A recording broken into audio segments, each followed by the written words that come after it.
I'm so grateful and I'm so humble to actually forgive myself. Growing up, I thought everything was for me. Once I reached, elevation in life, I would say, and once I graduated, I realized that every day I was living, it was never for me. So many people, they do things based on how they are feeling. So, they'll give their mother some roses, or, you feel me, they'll give their father um, a thank you card. You feel me? Anytime they feel something internally, they go based off that. But really, you're supposed to show appreciation. That's what I'm getting to. You're supposed to show appreciation. You're supposed to be a servant each day in life. But that comes with graduation. Once you graduate in life, and once you have a purpose that's bigger and beyond you, then that's your motivation. You don't need nothing, no coffee. You don't need nothing to, chase after. Your destiny and your why and your purpose, you should always let that motivate you and guide you. That's why I pray each and every day, right in the morning time. I pray for spiritual guidance because it's so very important to listen to what the Spirit is saying. I pray for my spirit protecting me when I'm going through this dark valley in which I call North America, and my spirit's protecting me. Excuse me, as far as me going on the path, and I can't see things based on me living in this third dimension. My spirit, it can feel certain things, so I ask for spiritual protecting against things I cannot see with both of these eyes, in which I call the brain. And that's another thing that I realized, that you have to really walk by faith and not by sight, because certain things that you believe, you cannot see that with these two eyes, which is called the brains, and these two brains right here, or these whole brain I call, because both of these are the brain.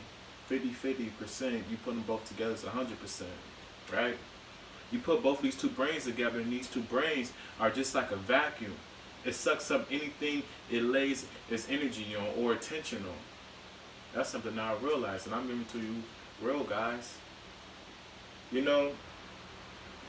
Every day I put myself through challenges. Every day, goals, organization in my life. And it's like, I know I can't do everything by myself, but certain things I could do by myself, as far as organizing myself, as far as me actually dictating my time, my energy, my patience, so forth and so on. Things in my life I could dictate because it's my life. You feel me? It's like your mother, your father, your relatives, your associates. They dictate their life, right? Because they are their own slave master to their life. Many times, if you're not careful, you have somebody trump over your life, and they will be your slave master. You feel me? And that's just something that I realized, because I would say a long period of time in my younger days, I had someone that I love. I'm just going to say the name. It's my mother, right? And she was the advocate for me in the school system, right? When we have the conferences, when the phone call home, she was like a really strong advocate for me. But once I grew older, and once I graduated to a higher level in life, I realized that I am my own advocate. Nobody else is going to do certain things for me. So each day, once I wake up, once I breathe in the oxygen, once my feet land on the solid ground, I got to do each thing to help myself. What can I do to elevate my soul and my spirit? How many days am I spending with myself so I can actually understand myself and I listen to the voice that's within? You see, so very important to actually spend time with yourself. Who know you better than yourself? Who love you more than yourself? Who function more in understanding the function and structure more than yourself? That is you. This right here, this is the universe. Your mind is a universe, and with that voice that you hear, what is that voice? When your mouth haven't made no movement, it's the God within. It's the inner being within you internally. Something that I realized, it's not until I got a real deep understanding and the root knowledge of it. I'm like, damn, this is God. It's like KRS-One said. He said, you either was born God or you're not. I know it's harsh, but you either born God or you're not. Many of us, We are not born God, because a lot of us, right?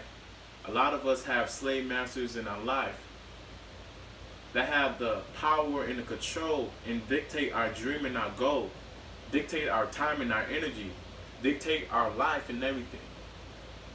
We have many slave masters, but it's not until you actually graduate, you actually become your own slave master yourself of your time and your energy and your certain kind of activities in life. It's not until you tap into that version of you through obstacles. And I'll go on to say that negative or positive based on trials and tribulations in life. There's no such thing as positive or negative. That comes with perspective within your mind based on how you perceive things. If you look at this, for example, you say that you're going through a negative experience in life because it's pain, right? You're going through pain and everything. You've been going through pain for 5 months.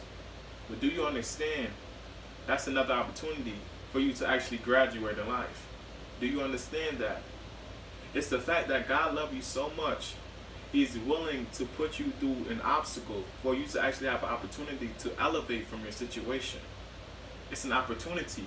Trials is opportunities. Adversities, opportunities. Excuse me. How I see things with my universe, which is my mind, is that I look at everything that's so-called allegedly negative as positive. This is another opportunity for me to actually graduate even more in life so I can elevate. It's all about elevation in life. You don't need to stay at the same level in life, but life is going to keep knocking you in the face. It's going to keep hitting you in the mouth until you actually get up and do something for yourself. Get up from your certain situation in life. Yes, okay, you've been abandoned. You had people lied on you. You had people trick you. You had a lot of things that was done wrong to you. But now, what you could do for yourself. There's certain things in life where you don't need to really hold on to certain things that's actually damaging you and really, I would say, wearing you out. Many of us, we carry things that we have on our backs, on our shoulder, in the back of our mind, and we pull it to the front based on the intention that we actually having within our mind. So we be living in the past, right? In the present time. Something that I had to let go and not let God. Anything from my past, because I was an individual that would speak on my past so much because I was living in my past, but the physical form of my body was living in the present. If you add so much of energy to your experience that you have been doing life, right? That's from the past life, you can actually pull that forward within your mind, and based on the reality that's manufactured within the mind, it becomes the authentic present. The present time that you're living in. And, you know, I think to myself a lot. And I get so quiet in my mind. I get so quiet in my soul and my spirit, you know, because I do that prayer, and I pray to myself and I listen to the voice that's within. I don't like always to be talking. You know, I was created so I can have 2 ears and 1 mouth. You feel me? So I should listen more than I talk. Certain times when you don't say a word, no movement from your mouth, that's the loudest thing right there. This right here. Your universe is the loudest thing in this 3rd dimension. And once you graduate in life, you will understand that. And I'm constantly graduating in life. In 2019, I'm going to graduate even more in life. It's not the fact that I'm graduating and I'm going to do wrong things in life. It's the fact that once I graduated, I'm 20 years of age, I actually gained more maturity. That's what I'm saying. I actually understood my purpose never was for me, because once Dr. King, once the ancestors, and once Malcolm X died, they never died from themselves. You feel me?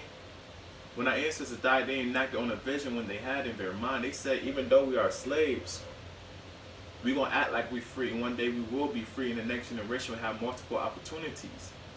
But I'm not going to take it to slavery. I'm going to take it to 50,000, 60,000 years ago. I'm talking about people actually giving up their own life because they seen a vision that was for us.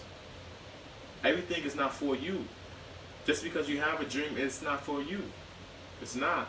But stop acting selfish with your dreams. Stop acting selfish with your knowledge. Stop acting selfish that something was given unto you. Any knowledge that I have, I'm here to share it with individuals. Any knowledge that I have, I'm willing to share that amongst people who need the knowledge right in the moment. That's why I'm here. I'm here to be a better servant. The reason why we call God God is because He's a servant. The reason why we call Jesus Jesus Christ, religion or not, if you practice it, it's because He's a servant. We understand His character. We understand His characteristics, right? So it's all about you actually becoming a better servant. And once you graduate in life, you'll understand that your purpose is never for you, which is your dream of why you're on the face of this earth from the get-go. Study any individual who had a dream and they enact upon the dream, and you'll see that when they died, it was never for them. I'm being real with you. You know, and before I leave my video, because my phone is on 10%, and this, you know, it fell upon my spirit to actually record this video and everything, just to express myself, because I look at platforms as form of art. Because even though I'm not physically painting something with my hand, you paint images by understanding certain things that come from my mouth. But I would say that in order to actually grow in life, you gotta look at adversity, you gotta look at trials and tribulations, so forth and so on. Anything that's hard, you gotta look at that as an opportunity to actually elevate in life, as far as using your pain, using that pain, and use that as motivation each day. Use that as far as a goal on how you can build that pain and make you stronger. You see how people, when they get muscles and everything, it's not the fact that they just gain muscles. They haven't go through no process. They haven't went through no pain. Once you actually lifting weights and everything, you start to feel like a tight kind of emotion, right, internally, because you actually knocking down all those old tissues, and you actually rebuilding more new, stronger tissues. And they have to go through pain. You feel me? And that's the part of the process. But on that note, I would say, may you have love, life, and solidarity upon your journey. May God continuously to bless you upon your journey. And I'm talking about the God within, not the spook God that's in the sky, right? But anyways, may you guys have the rest of your life, the best of your life. Peace.